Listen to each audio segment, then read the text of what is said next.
Hey everyone, let me kick things off with a question. Have you ever found yourself in a situation where you were cheated on? Maybe you caught them red-handed, stumbled upon some incriminating texts, or had a friend break the news. Many of us have been through something like this, but my story has a unique twist. It wasn't a hidden message or a stray lipstick mark that revealed my wife's affair. Believe it or not, it was my German Shepherd who uncovered the truth. Before I get into the details, let me introduce myself. I'm an ordinary guy with a stable job, who does his best to support his family and be a good husband and father. I have 2 kids who are everything to me, and until recently, I thought we had a pretty solid life. Isn't it always the case that you think everything is going well until something unexpected shakes it all up? My wife, let's call her Sarah, she's beautiful, and I won't deny it. The kind of woman who can turn heads without even trying. And yeah, I used to be proud of that. She had this energy, this charm that drew people in. We had our issues, of course, money fights, the usual disagreements that come with a long marriage, but I never thought it would come to this. I never thought she'd betray me like that. Now, here's where things get wild. It was just a regular day. I came home from work, tired, probably thinking about what to make for dinner or what show to zone out on. Then there's Max, my German Shepherd, trotting into the room like he always does. Only this time, he wasn't bringing me one of his toys or a random stick he found in the yard. No, this time, Max had something else in his mouth. It was a used condom. A filled condom. I just stood there, frozen, staring at it as if I couldn't believe my own eyes. I mean, what the hell was I looking at? Max was wagging his tail, proud of his find, but I could feel the blood drain from my face. It was unmistakable, the thing was used, tied off, and packed with someone else's, well, you get the idea. And it sure as hell wasn't mine. My mind started racing, piecing it all together. While I was out there busting my ass at work, some other guy had been here, in my house, in my bed. And here was the proof, dripping from the edges of that condom like a slap in the face. Now, most guys would have lost it right there, screamed, thrown things, maybe even packed up and left. But not me. That's not how I handle things. I don't panic, I don't make a scene. I plan. So, instead of blowing up in rage, I did something else, something that I'd been planting in my head the moment I saw that thing in Max's mouth. I took the condom from him and didn't throw it away. Instead, I walked into the kitchen, thinking about what to do. What's the best way to handle this? How do I make her pay, but on my terms? That's when the idea hit me. I'd make her a milkshake, 2 milkshakes, actually, one for me and one for her, but hers would be a little extra. I dropped the condom into the blender, a used condom filled with semen, and blended it right into the milkshake like it was just another ingredient. I know it's sick, but at that moment, all I could think about was payback. I wanted her to swallow the same disgusting betrayal she'd been feeding me. I wanted her to taste what she'd been doing behind my back. Once they were ready, I called her into the kitchen. "Hey babe, made you a milkshake," I said as calmly as ever. She had no idea. She took the glass from my hand, smiling like everything was fine, like she wasn't sneaking some other guy into our bed whenever I was gone. She took a sip, and immediately her face scrunched up. "This tastes weird," she said, her eyes narrowing as if she could tell something was off. I just smiled and leaned back against the counter. "It's a secret ingredient," I told her, keeping my voice steady as if it were no big deal. She laughed and took another sip. "What is it?" she asked, still smiling, still oblivious. "That's why it's a secret," I said, watching her down the drink. She had no idea what she was drinking, no idea what I knew. I sat down on the couch afterward, flipping on the TV like nothing had happened. My heart was pounding in my chest, but I knew I had to keep it together. This wasn't the time for a confrontation, not yet. I wasn't about to explode and give her the satisfaction of knowing she'd gotten to me. I wasn't just thinking about revenge, I was thinking about the long game. Because let's be honest, the moment I made that shake, I knew our marriage was done. I knew I was going to file for divorce, but it wasn't enough to end it. I needed to win. I needed to make sure that when the dust settled, I'd be the one standing with the kids. That's what mattered most to me, my children. And if I wasn't careful, the court would hand them over to her. Why? Because our incomes are about the same, and let's face it, the system is rigged for the moms. She'd play the victim card, bat her eyelashes, and walk away with the house, the kids, and everything else.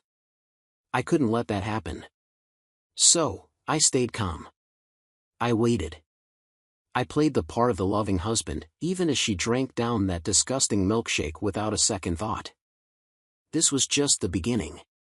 She didn't know it, but her world was about to come crashing down, and when it did, I'd be ready. The real game had only just started. After what I did with the milkshake, I knew I couldn't let my emotions get the better of me. This wasn't about quick revenge or some petty confrontation. I was playing for keeps, and the stakes were high, my kids, my life. I couldn't let her walk away from this unscathed, especially not after what she'd done. The next move had to be mine, but I needed time and space to execute it properly. So, I decided to take a long vacation from work. Now, I'm not talking about a tropical getaway. No, I told my boss I needed time off to deal with some personal issues, and luckily, I had enough leave saved up to make it happen without raising suspicion. I needed to be out of the house, or at least make it seem like I was, so she wouldn't suspect a thing.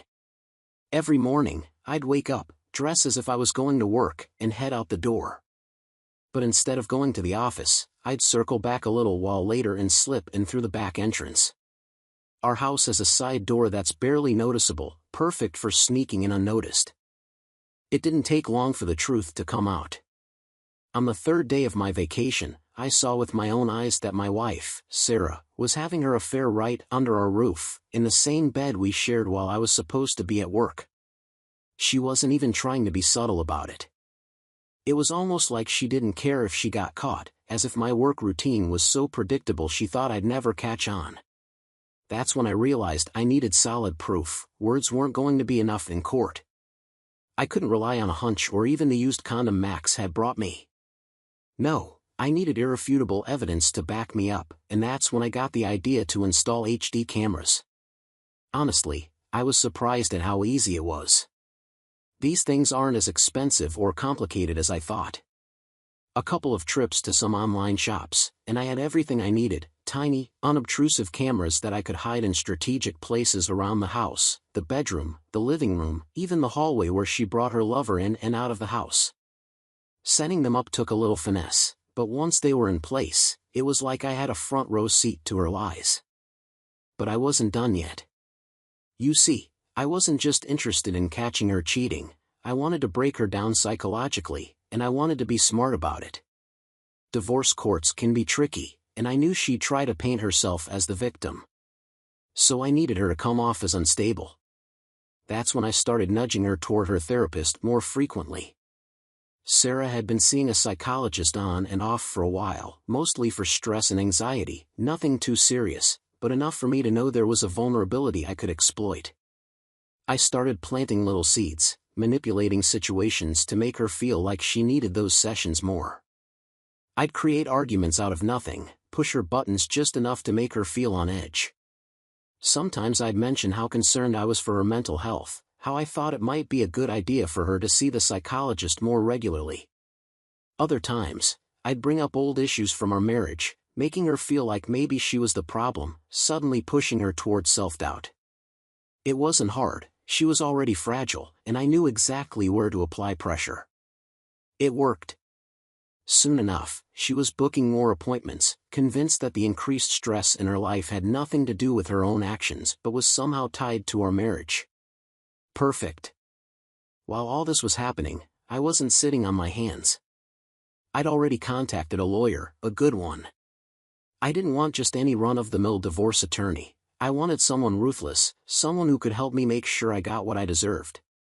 When I explained the situation, my lawyer was quick to advise me on what needed to be done. We began documenting everything, every bit of evidence I collected from those hidden cameras, every strange expense on her credit card statements, every late-night trip out of the house. We were building a case, and with every passing day, I was getting closer to my goal. She had no idea what was coming. Sarah thought she was getting away with her affair, and as long as I played dumb, she kept slipping further into her web of lies. But I knew better. I knew this game was mine to win. We were ready. The lawyer and I started preparing for the divorce. All the evidence was being compiled, processed, and documented. There would be no escape for her when the time came. When I finally made my move, it would be with everything I had. And when it was over, I'd make sure my kids were with me, and she would be left with nothing but her lies. This was only the beginning. A few days later, after I installed those cameras, I finally had what I'd been waiting for, a full-on recording of my wife, Sarah, cheating on me in our own bedroom. It wasn't some grainy, unclear footage either, it was high-quality, unmistakable evidence. There was no denying what was happening on that screen. Watching it, I felt a mix of emotions I can't even begin to describe. It wasn't just anger or betrayal, it was like a slow realization that the woman I built my life with was a complete stranger to me. There she was, in the bed we used to share, doing things I didn't even want to picture. It was sickening, but I kept my cool. That's the thing, I never let my emotions control me. I didn't want to blow everything up in a fit of rage. Sure, part of me wanted to send the video to everyone. I knew right then and there that I wanted to burn her world to the ground, but that would have been too easy. I had to wait, be patient, there's no satisfaction in immediate gratification. When it comes to revenge, you have to let it simmer, let the tension build until it snaps at just the right moment. Timing is everything, and I wasn't about to ruin the perfect opportunity by acting too soon. My lawyer had been prepping everything behind the scenes. The paperwork was all in place, and we were ready to move forward the moment I gave the signal. I knew I had to strike when it would hit her hardest, when she'd feel the full weight of her choices. So I waited just a little longer. Every day felt like a countdown, and I could see it in her eyes that she had no clue what was coming. She went about her life as if everything was normal, sleeping in the same bed with me, making small talk like nothing was wrong. The audacity of it all was unbelievable. Then, when everything was perfectly set, I hit send. The video went out to all our mutual friends, every last one of them. There were no explanations, no context, just raw footage. I didn't need to say anything, the video spoke for itself. Within minutes, my phone started blowing up. People were shocked, some couldn't believe it, others were disgusted, and a few of them reached out to me expressing their sympathy. It didn't take long for the news to spread like wildfire. Her little perfect world was collapsing, and there was nothing she could do to stop it. I didn't want any more attention than necessary, but I needed people to know who she really was. I needed her to feel the weight of what she'd done. The looks, the whispers, she'd become a pariah overnight. People who thought she was this loving, doting wife now knew the truth, and it shattered any illusion she'd built around herself. Once the video was out, I didn't waste any time. I went straight to her and told her flat out that I was filing for divorce. Her reaction was priceless. She stood there frozen for a moment, like she couldn't believe what was happening. I'll never forget the look on her face, her eyes wide with shock, her lips parting as if she was trying to form words but couldn't. And then, when the reality hit her, she snapped. She exploded in anger, calling me every name in the book. "Urine," she screamed, her voice shaking with fury. "I never loved you, not once." I just stood there, watching her unravel.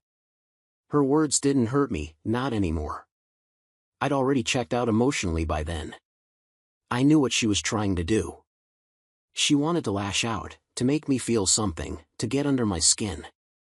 But it didn't work. I wasn't the one losing here. I simply looked at her, calm as ever, and said, "Doesn't matter now. We'll settle this in court." That shut her up for a second. I could see her mind racing, trying to figure out how to turn this around. But deep down, I think she already knew there was no coming back from this. The divorce was happening, and she was about to lose everything. Now let me tell you about the court process. You might think divorce court is this somber, stressful experience, but for me, it was actually pretty damn satisfying. Walking into that courtroom, I felt like I had all the power. I was fully prepared, and my lawyer was ruthless. We went over every single detail beforehand, strategizing, making sure there were no loose ends.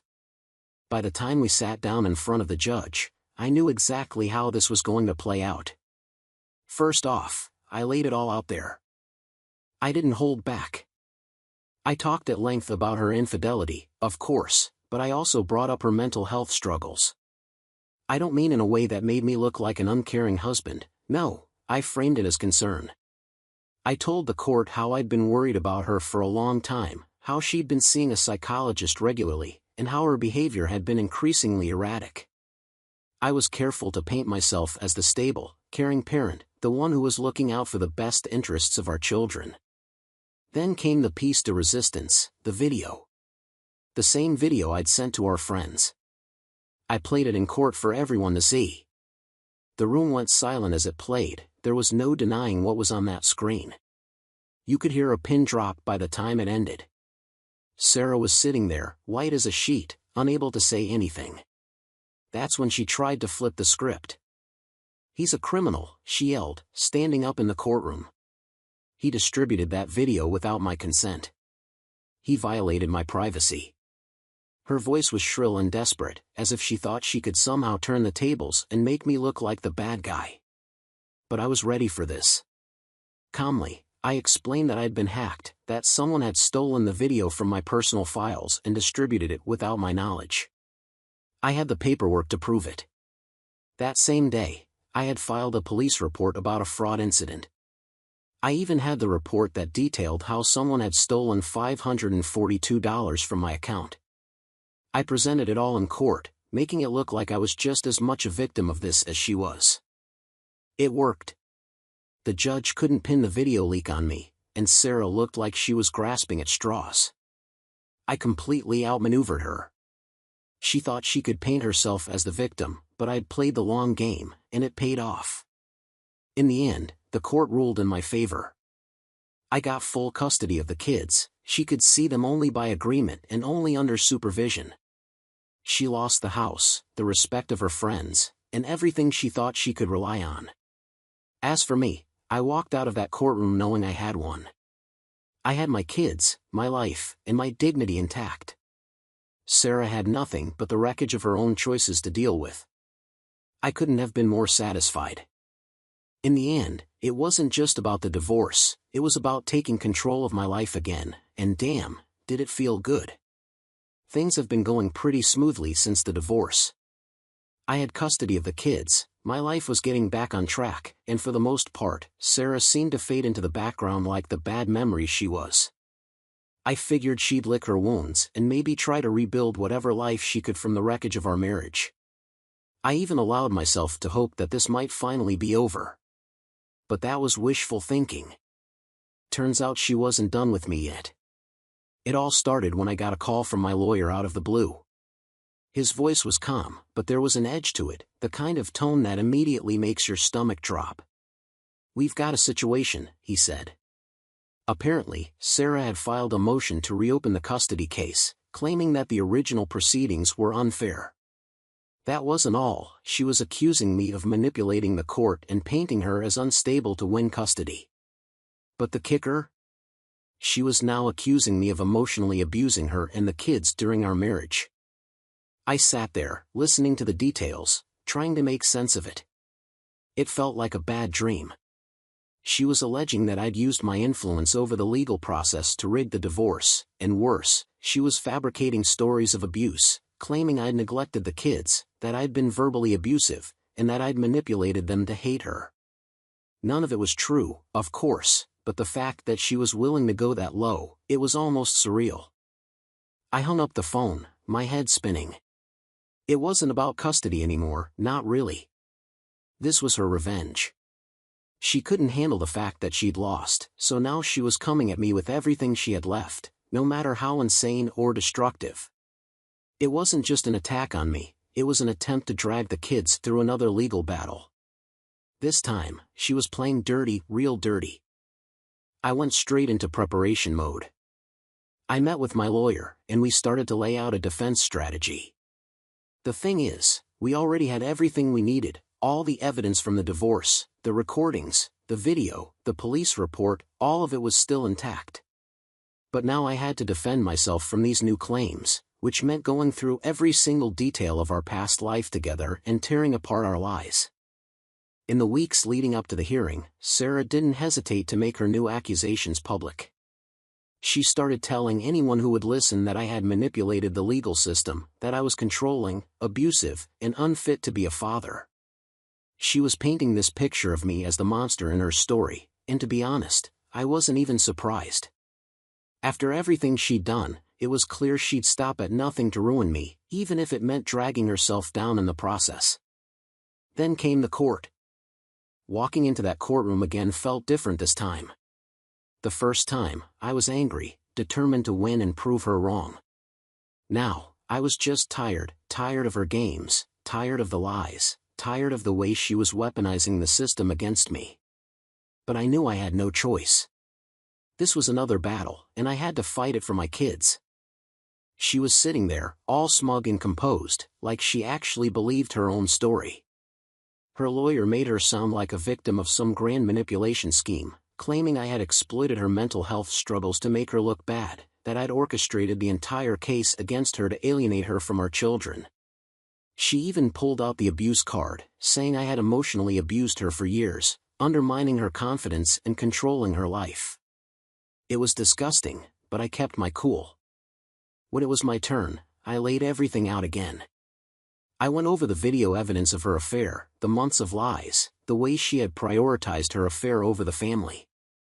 Then I addressed the allegations of abuse. I didn't just deny them, I obliterated them. I had witnesses, records, even the kids' school reports showing how much better off they'd been since I took custody. The psychological reports from her own therapist helped too. They painted her as the one struggling with control and instability, not me. Then we hit her where it hurt. I brought up the police report from the day I'd allegedly leaked the video of her affair. I showed how I had filed for fraud that very day, proving my story that someone had hacked my account and stolen money. It wasn't hard to tie that end to the claim that the video had been distributed without my consent. That shut down her whole argument that I'd broken the law by sending the video. The judge listened carefully, but by the end, it was clear that Sarah had overplayed her hand. Her new accusations fell apart under scrutiny, and once again, she was left scrambling to explain herself. Her lawyer tried to spin the story, but there was nothing left to twist. When the final ruling came down, the judge saw through everything. The court upheld the original custody arrangement, full custody to me with limited supervised visitation for her. There was no sympathy left for her in that courtroom. In fact, the judge even reprimanded her for wasting the court's time with unfounded accusations. It was over. As I walked out of the courtroom, I didn't feel the same satisfaction I had the first time. It wasn't a victory this time, it was just survival. Sarah had tried to take everything from me again, and she'd failed. But at what cost? The damage she'd done to our kids by dragging them through this chaos, the chaos she'd caused in their lives, was irreversible. She destroyed whatever chance she had left of being a real mother to them, and to me. I'd won again, but I was done playing her game. After the final court battle, life started to feel like mine again. There was a strange kind of peace that settled over the house once everything was said and done. No more court dates, no more late-night legal consultations, and no more dealing with Sarah's toxic games. For the first time in a long while, I felt like I could breathe. I threw myself into work, and it paid off. Within a few months, I was promoted, something I hadn't expected. The extra money didn't hurt, but more than that, it gave me a sense of control over my life again. Things were finally starting to fall into place. The kids were doing better, too. They were getting used to the new routine, spending time with me during the week and seeing their mother only during supervised visits. I made it a point to keep them busy, family game nights, trips to the park, and even cooking together. I wanted them to feel that, despite all the upheaval, their home life was stable. I also started going out more, cautiously dipping my toes back into the dating scene. At first, I was hesitant. Trust doesn't come easy when you've been burned like I have, but I was taking things slow. That's when I met Lisa. She was everything Sarah wasn't: down to earth, kind, and, most importantly, she didn't play games. There was no drama, no manipulation, she was just real. We clicked immediately, but I kept my guard up, wary of rushing into anything. She was patient, never pushing me for more than I was ready to give, and over time, I started to realize that not all relationships were destined to turn toxic. Things were looking up for me, but Sarah's life was a different story entirely. Right after the court decision, Sarah jumped into a new relationship. I figured she'd try to move on quickly. She was always the type to need someone around to validate her, so I wasn't surprised. But the guy she hooked up with was bad news. Rumor had it he was as controlling as she was. It didn't take long before I started hearing stories from mutual acquaintances about their explosive arguments in public, how he'd embarrass her in front of people, and how their relationship seemed to be spiraling out of control. It was ironic, really. For years, Sarah had controlled every aspect of our marriage, manipulating me, gaslighting me, always making me feel like I was the problem. And now she'd found herself in the same situation, only this time she was on the receiving end of the toxicity. At first, I didn't care what she did with her life, it wasn't my problem anymore. Honestly, I felt a certain satisfaction knowing that she was finally reaping what she'd sown. But as time went on, her chaotic relationship started impacting the kids. When she had her supervised visits, she'd talk to them about her new boyfriend, trying to present him as some great guy. The kids weren't buying it. They'd seen enough of her instability and knew better than to get attached to another one of her bad decisions. One day, after she'd missed yet another visit, my youngest asked me, "Dad, why doesn't Mom come to see us anymore?" I could hear the confusion and hurt in his voice, and it hit me hard. I knew Sarah's new relationship was taking priority over everything else in her life, including her children. She wasn't showing up for them, too wrapped up in her own mess to care about the damage she was doing, and the damage was starting to show. Sarah and her new boyfriend were constantly in the spotlight for all the wrong reasons: public arguments, rumors of cheating on both sides, and drama that spilled out into their social circles. It became obvious that she was in over her head. The guy wasn't just bad for her, he was destroying what little she had left of her life. She tried to flaunt the relationship in my face in the beginning, as if it were some kind of victory, but now it was clear to everyone that she had made another colossal mistake. I get messages from friends asking if I'd heard about her latest meltdown or if I'd seen the latest post she put on social media, where she'd gone from over-the-top declarations of love for her boyfriend to cryptic, bitter posts about being betrayed and lied to. It was a train wreck, and she was driving it straight off the rails. Meanwhile, my life was steady. I wasn't interested in drama, and I made sure to keep my kids away from the chaos that surrounded Sarah. I focused on them, on my new relationship with Lisa, and on my work. The more I thrived, the worse Sarah seemed to spiral. Then, one night, I got a call from her. It was late, and I almost didn't pick up, but something told me to answer. Her voice was shaky, like she'd been crying, and she tried to sound casual at first, talking about how she wanted to see the kids more and how she missed them. But then it shifted. She started talking about how hard things had been for her, how she felt trapped in her relationship with this guy, and how she didn't know where else to turn. It was almost pathetic hearing her like that. The strong, manipulative woman who had once held so much power over me was now broken, lost in her own choices. Part of me felt sorry for her, but a bigger part of me knew that this was the path she'd chosen. She was reaping what she had sown. I kept the conversation short, told her that her access to the kids was strictly through the agreed visitation rights, and that was that. When I hung up, I felt a strange sense of closure. Sarah's life was unraveling, and for once, it wasn't my problem to fix. I had my kids, my stability, and for the first time in a long time, I had my peace. As for Sarah, she was left with the mess she made, and from what I could tell, there was no coming back from it. The weeks after that late-night call from Sarah were strangely quiet: no more drama, no more messages, no more chaos. I'd heard through the grapevine that her relationship with the guy had finally blown up in spectacular fashion. It was inevitable. She had burned through all her chances, both with me and with anyone else. Now she was on her own, and I couldn't help but feel relieved. My life, in contrast, was steady. The kids were doing great, thriving really. They were settled into the new normal, and I could see how much happier they were now that the constant tension and instability were gone. We had found a rhythm, a routine that worked, and they knew that they could count on me. As for me, I was finally at peace. Lisa and I had grown closer, and for the first time in years, I was in a relationship that wasn't about manipulation or control. It was about trust and understanding. We weren't rushing into anything, and I wasn't putting pressure on myself to make it perfect. It just felt right, and after everything I'd been through, that was enough.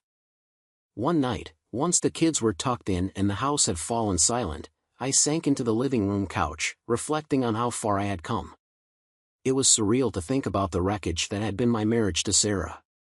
In a sense, it felt like a different era, as if the man who had endured that toxic relationship was a stranger to me now. Yet, I knew that part of him was still a part of me. Everything that had transpired, both the good and the bad, had shaped who I was. The betrayals, the lies, and the endless games had all left their marks, but here I was, standing strong on the other side. I realized it wasn't just about winning in court or securing custody of the kids or witnessing Sarah's downfall. It was about reclaiming my life, bit by bit. It was about learning to trust myself again and recognizing that I deserved better than what I had settled for. It was about moving forward, not merely surviving. I no longer took any satisfaction in Sarah's misfortunes. I didn't harbor anger or bitterness towards her. Ultimately, I felt pity for her. She had made her choices and was facing the consequences, but I couldn't let her narrative dictate mine any longer. My story was now about healing, rebuilding, and the quiet victories, the small, often unseen moments that signify a gradual improvement in life. It was about being a devoted father, becoming a better man, and finding happiness on my own terms. So, where does this leave me? Honestly, it's a place I never imagined I'd reach, a place of peace. I've come to understand that life doesn't always follow the script you plan, but it's your response to the setbacks that defines you. Sarah's betrayal could have shattered me, but it didn't. Instead, it propelled me to take control of my life. Now, I look ahead with hope, not just for myself but for my kids and the new family we've built from the remnants of what was. The past is behind me, and I've finally rediscovered something I thought I had lost, myself. And that, more than anything, is the true victory.